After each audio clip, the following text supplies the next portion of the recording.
Hey everybody, welcome back to Titanovic's Deck Tech video. Thank you so much for over 100 subscribers. It means a lot. It's really fun. It's like, how I see it is like, kind of like, going to a movie theater.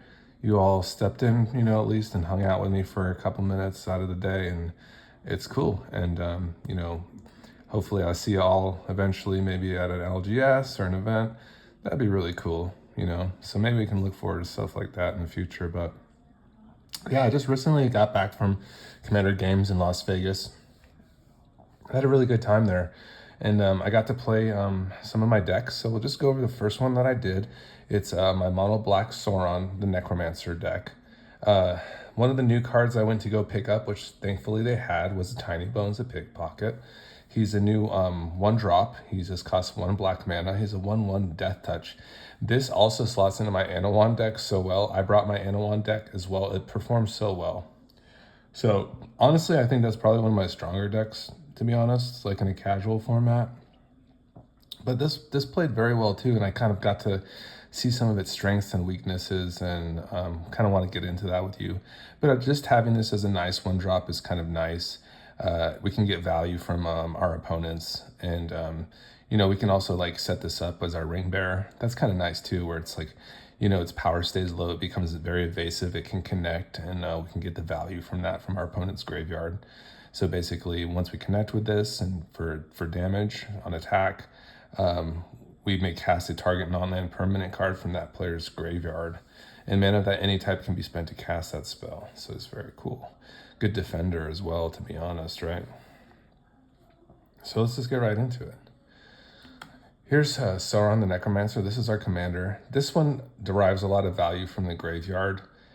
What it really thrives off of is putting like really big bad creatures into your graveyard, resurrecting them upon Sauron attacking, and deriving like their enter the battlefield triggers, mainly, or maybe their combat damage. Like upon them doing combat damage, there's a benefit, right? So the thing about Sauron is that for that creature to stick on the battlefield after the turn, he needs to be the ring bearer. So that's the criteria for that. Otherwise, that creature is exiled from your graveyard, and you can't get it back. Any benefits that you derive from it are like kind of one and done on that attack. Okay. Of course, you could always sacrifice that token, before the end of turn, which we can do with some of our creatures, and get value from that way. So there's always value like to be had, and there's really no go wrong strategy for mono black. And that's kind of what is so satisfying about this archetype, is that the cards are just so good on themselves, is you're always going to kind of have some sort of say in the game. You're always going to be like affecting the game in some manner, and in some occasions winning the game outright. Okay. So what's good with Sauron the Necromancer? Definitely like cards like Lightning Greaves, where you can just tutor up a Lightning Greaves and slap it on Sauron, like maybe on the turn it comes out, and then you're just swinging for the races. You got like a big baddie coming out, and whatever the outcome of that, it's probably going to be very good. Lightning Greaves is just so good. That equip 0 can really come in handy, where you don't have to pay an equip cost, like for instance a card like Swiftfoot Boots, which is the same casting cost. This might be really good in equipment decks where you want to give Hexproof and Haste to something, right? But that equip cost, lets Lightning Greaves probably take the spot in this particular build. You could probably have both too. You can consider both, but I don't think I'll lose too much speed. I really have an objective to put things in the graveyard first and foremost and derive value from that. All right, let's keep moving. So like for the aforementioned, let's get a Lightning Greaves, let's make sure we get these components in our hand. Tutors can really function to do that, right? So cards like Wishclaw Talisman are very beneficial to getting those pieces into your hand at a reasonable rate, and then go ahead and executing the benefits from that. So Wishclaw Talisman can be very effective. Also, Diabolical Intent. This is like just one of our another natural kind of tutors, where we'll be sacrificing like one of our tokens, maybe even a creature if we have to, maybe a more important creature if we have to, in order to like derive some sort of card that will we can just put it from our library to our hand. It's just very strong. Black has all these very cool tools where we can just get these very strong you know, key pieces into our hands when we need them to be. Now, this is like our big payoffs, right? So this is a mega card, is an Ancient Brass Dragon, and I feel like anytime I've played this in any kind of like arena, I still haven't done it live, but when this thing connects, like usually the graveyards are kind of juiced, you know, and you're going to be getting value from your opponents and your graveyard. So it's just like one of those mega cards for this deck where if this thing is going to connect, if we can really pull that off, then we're going to be very excited. You know, rolling like, I suppose like anything over a 10 is good. So whenever Ancient Brass Dragon rolls combat damage to player, roll a d20. When you do, put any number of target creature cards with total mana value extra less from graveyards in the battlefield under control, where X is the result. So, you know, we're really hoping that we can get like a 10 and we can bring back maybe like a bigger creature and maybe another opponent's creature, like maybe bring 2 creatures back out at once. So definitely like a risk reward card. So, I mean, I've rolled 20s on this on the ladder. Like, I don't know if that's rigged or not, but to keep you excited about the game. But, you know, Arena, it's just a weird, they got weird, you know, it's a marketing scheme in the end of it, right? And they got to keep you engaged. So, you know, but yeah, I'm obviously rolling like anything over a 10 is probably pretty good, right? So even a 7 would be great to like resurrect like another creature too that we had in the yard. So I like this card. I think this would be a very fine card to like really, you know, strive to kind of pull off for this particular deck. Here's like one of the other ones that I think is just kind of nice to have. You know, we're probably going to get like at least a tutor or 2 off of this if this thing sticks. So that's kind of nice, like a Razaketh. We're not going to have any specific enter the battlefield triggers with a Razaketh. And, you know, it is conditional about sacrificing this creature. But, you know, I just really enjoy just like the tutor aspect of this deck. I think it's like I should probably frame it as like Sauron the Necromancer tutor deck, you know, or some we'll just kind of figure out some sort of title. Like basically this deck really revolves a lot around like tutors. So if you really like that kind of thing where you get to have a lot of selection, I think this is kind of your kind of deck. So Razaketh is that just crazy 8/8 flying trample. You get to pay the 2 life, sacrifice another creature, search your library for a card, and put that card onto your hand, then shuffle your library. It's amazing. Okay. Runescarred Demon. This is just going to be great with our Enter the Battlefield Sauron the Necromancer triggers. Just comes into the battlefield, we search your library for a card, put it in our hand. It's just amazing. A lot of shuffling in this deck. That will be definitely, you'll definitely be shuffling a lot because you'll be searching so many things. This is my favorite tutor card, is their Burning Rune Demon. Wizards, please more of these, because the fact that you can tutor for 2 cards and 1 goes into your graveyard, you can really put your opponent into some really tough decisions. So I think I have this very close by, so I'll just kind of set this up. So for instance, we have the Burning Rune Demon. It's at very affordable casting cost with a 6. So pretty well priced in general. So whether we resurrect this or just cast this, we're gonna go into our library. And like for instance, situational, like we're gonna put our opponents in a tough spot. So like maybe they have a lot of little creatures, and maybe we have a lot of devotion on the field. We can put them in a really tough decision, like for instance, fetching up like a Massacre Worm and a Grey Merchant. And then they'll have to decide, like, do they want to preserve the board or do they want to risk dying from the Grey Merchant? And regardless whether one of these goes into our graveyard, we can go ahead and pull that back with a Necromancer, the Sauron the Necromancer. So it just puts them in a really bad spot. And you know, you can give these like tough ultimatums to your opponents, and likely whatever choice they pick, it's going to benefit you more often than just tutoring 1 card, because you're going to derive value putting one of these things in your graveyard too, which benefits us as well.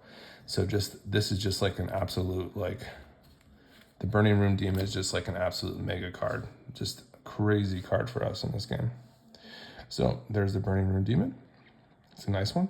These are all really strong creatures. They're like flyers, 6/6 flyers. They're kind of nuts. Malika Rebirth is just going to be amazing for like sacrifice energy, and it's probably going to be best even for like, you know, our massacre worms, or like our gray merchants, where, they're entering the battlefield. We're getting those crazy enter the battlefield triggers. And then we're slapping on like a Malika Rebirth, sacrificing the creature and it coming back like immediately.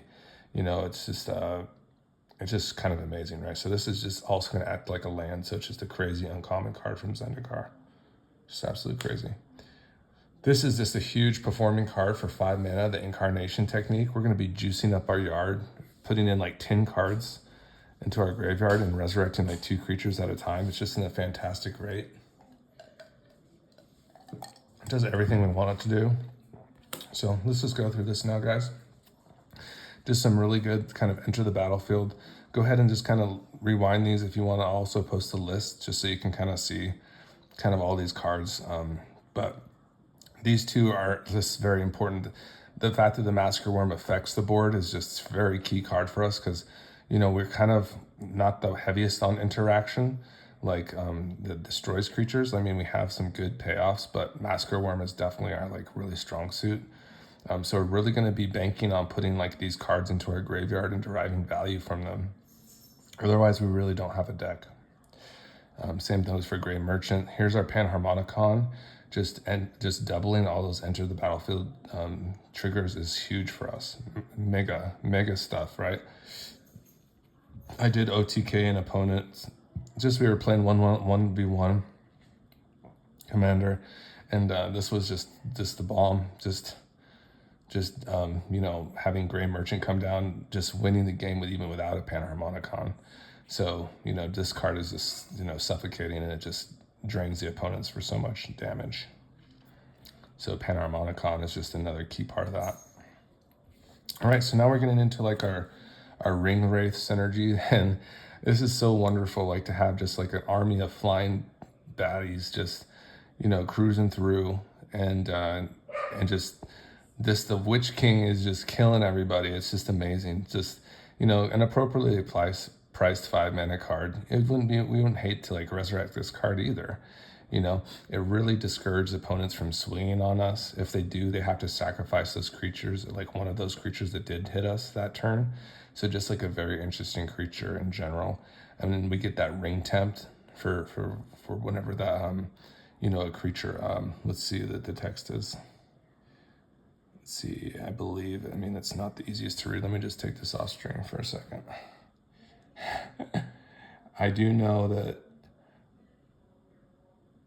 Yeah, so each opponent sacrifices a creature that dealt damage to you this turn. A creature.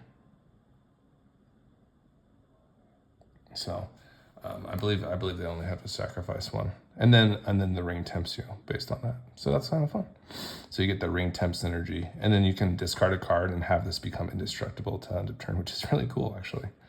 So we have all the Nazguls here, and they're just so strong, getting so strong just by playing them. Like, they're such a threat, and they just let you look through your library when the ring temps gets to different levels. And I just love the Nazgul. They're just great for this deck. They really build our yard and give us a board. Of course, they have great synergy with our commander as well. This is our like kind of last ring temps cards that call it a ring, just like our draw engine, right? So we really want to be playing some low-cost creatures to kind of benefit from the call. And then it'll kind of act like a Sylvan library for us when, as we're tempting, we're paying 2 life into this and drawing a card. So the Nazgul will trigger this, and this will always trigger on upkeep. And as long as we have a creature on the battlefield, we'll be able to draw that card and lose 2 life. That's the kind of downside. And we have like kind of a sneaky like zombie synergy here where, our zombies are going to be really fueling our engine, like helping us derive value in drawing cards, using them for low mana plays and using them to progress our game plan. So this one will just, Stitcher Supplier is perfect at building our graveyard. Gravecrawler is just great at resurrecting and continue that fodder. There would be like a infinite combo with Gravecrawler, IR, and Phyrexian Altar if we had an additional zombie on the battlefield. So that might be a combo we can kind of investigate. But right now the deck is functioning how it needs to be. But that's kind of a fun one. you know, definitely a fun combo. Here's Jadar. Jadar is just a nice creature that keeps producing zombies that can act as fodder. We're primarily going to be using them to be sacrificed. Blood Gas is a nice one that is not a zombie, but it's nice because you can play a land, and while it's in the graveyard, it will come back and to be resurrected free of charge. Just comes right back on the battlefield. And really good for our Nykthos as well. I did think this was a zombie, to be honest. It's a vampire spirit. Here's the Undead Butler, and just another great zombie that fuels our graveyard, can get us creatures back to our hand. Once it dies, it's just a great card. Mire Triton, this is just another nice one that just fuels our graveyard. We just want to do our best to give ourselves extra looks at the graveyard, and this just happens to be a creature that does that. Also, it'd be great with a Panharmonicon. We'd mill a bunch of cards, gain a bunch of life. Seems good to me. Death Toucher too, 2/1 Death Toucher. This one just really gasses up our yard. The Timurit Calls the Dead also produces zombies in this manner as well, so that's nice.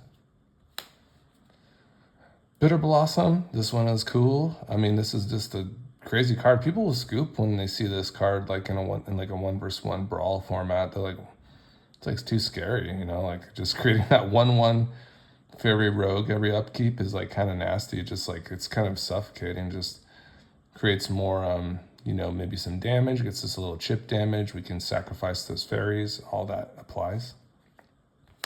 Just a crazy card here, of course. Orcish Bowmaster is just like, feels like it just does way more than it should. And I can imagine like in more player format, you know, people are going to be drawing abundance of cards. This thing can get really out of hand. So we'll be utilizing that token, right? You know, sacrificing it when we need to, and amassing again when opponents, you know, draw extra cards and such. So it'll just keep on creating fodder for us, or even getting offensive with a big creature. Here's Braids, and this one's just, we just need cards, right? We need to derive value from like our Shriek Horns that no longer serve a purpose. That's an artifact that mills us, and it gets exhausted over a couple turns. So Braids would be a great way to derive value from those dead artifacts. So we like Braids. Gix is just, it just offers like an invitation for everybody to draw a bunch of cards and not to swing on you. So just a really interesting card in general. Be drawing lots of cards with Gix. Here's Yogg. I think Yogg will perform fine in this deck. I think we have enough like little creatures and kind of derive value. And in the worst case scenario, we can just blow up our board if we have to, if a board wipe happens, and draw a bunch of cards and rebuild from there. Here's Necropotence. This is a very fun card, and I'm really glad that like a format like Brawl exists on the internet, because I can actually see how this card functions correctly, and it gives you all those kind of, you know, reminders about, for this card, you know, you skip your draw step, so that's important to know. So you won't be drawing again once this card is on the battlefield. Really, you're going to be paying into it, you know, before your end step so many times. You know, I like to kind of go overboard on this just because I get a lot of selection. Those cards will be exiled once they hit the graveyard. So they go to the graveyard, they hit it, and then they're out. You might be able to respond, you know, with certain instants into your graveyard from there, but I don't know if there's too many that will benefit you. But once they do hit the graveyard, they are exiled. So we don't get that graveyard value, unfortunately. But, you know, you can draw like, you know, 6 or 7 cards, you know, when you have like 3 or 4 cards in hand, and really kind of sculpt your hand. And, you know, you do that, you get those cards at your end step, just for your information. So that's how Necropotence works. And then just probably our best draw engine here is the One Ring. It's just a lot of abundance of cards, and doesn't have too much of a downside. So, and of course you get that protection for a turn too. So that's nice. All right, so we've moved like primarily through the deck already. You know, we're going to be building our graveyard, and you know, the cards that are going to really benefit us from doing so, we should really include. All these are kind of essential, is like Reanimate, Animate Dead, Persist, Agadeem's Awakening, and to an extent like Dothy kind of functions like this, but with our opponents, cards that go to the graveyard. So these cards are really kind of important for us. You know, there's some other ones. I think one's called like Snuff Out or something like that. There's a couple others that also have that function, but these ones do it in a very efficient rate. I mean, Reanimate is only like 1 cost. You know, you lose life to that creature's, is it power or converted cost? Yeah, converted mana cost. So Animate's Dead is fun too because it acts as an enchantment. So it like has synergy with Nykthos. It's really fun. So Animate Dead is really good. You can even go to any creature from a graveyard, any target creature in a graveyard for these two. Just FYI, these two. So those are kind of fun, right? Yeah, I love all these. So those work very well. Let's go into our, you know, I did have, I think I was looking for a card like Bitter Triumph. I really should have it in this deck as well. So we'll have to find a spot for that. You know, it's slim pickings right now because, you know, we got kind of a functioning deck here, but I really like, you know, cards like Bitter Triumph. This functions very similar to Bone Shards where you're just discarding a card, which is very good for us. You know, we can just go discard one of our big creatures in there and derive value from it. So Bone Shards and Bitter Triumph are going to be very good at, you know, having spot removal and performing that function about putting a card into the graveyard at the same time. So these are very good.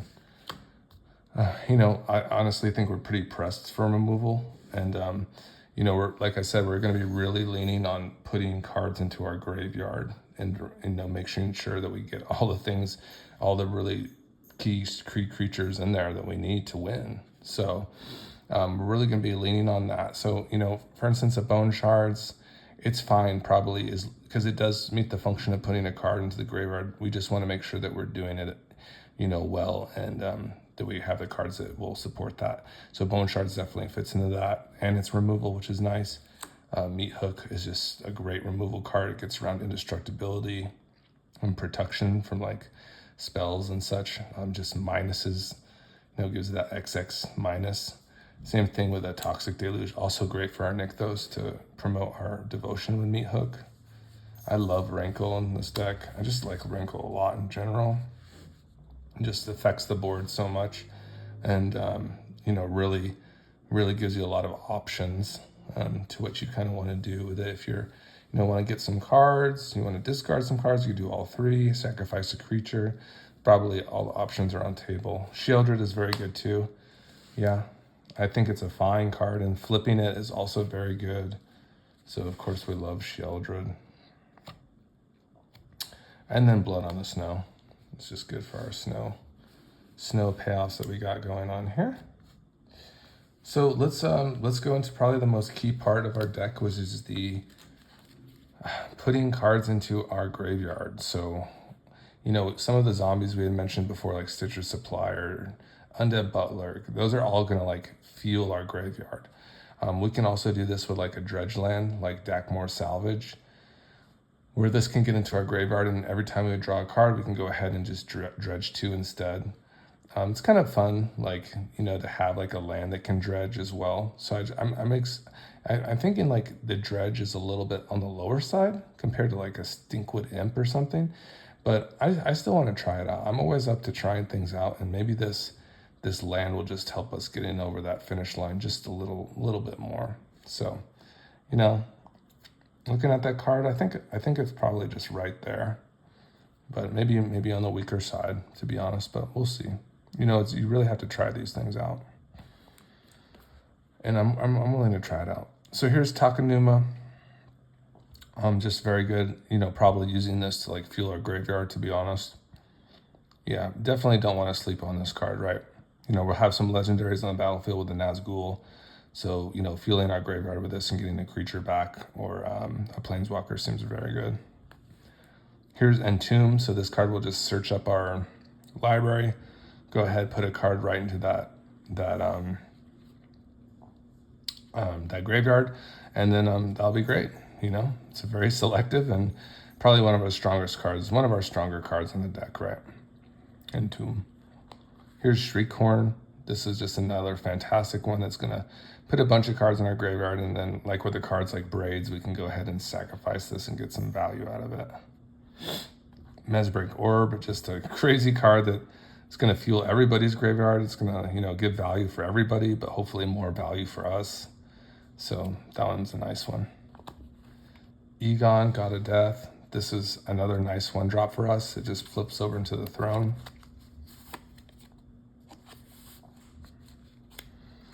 So there that is, and on our upkeep we mill a card. So it's really nice for a one drop, and also good for our devotion. So what I mean by that is like these are permanents that stick on the battlefield. The card I'm talking about is Nykthos. We'll get into that. And Nykthos just basically produces mana based on the amount of black mana symbols in the permanents like that are on our battlefield. So Throne of Death is like meets that criteria, right? It's an artifact, and it's 1. So it increase our devotion by 1. And, you know, that Nykthos, it's going to be producing like 5 mana easy. So that's a key card for us. If you have a land that's creating like 5 mana for like at a rate for 3, it's just like completely busted. And it can even get bigger. You know, I've seen it like go higher, much higher, you know, so it's just the land just is busted. So here's the Stinkwood Imp, and I'm really glad to see that I put this in this deck.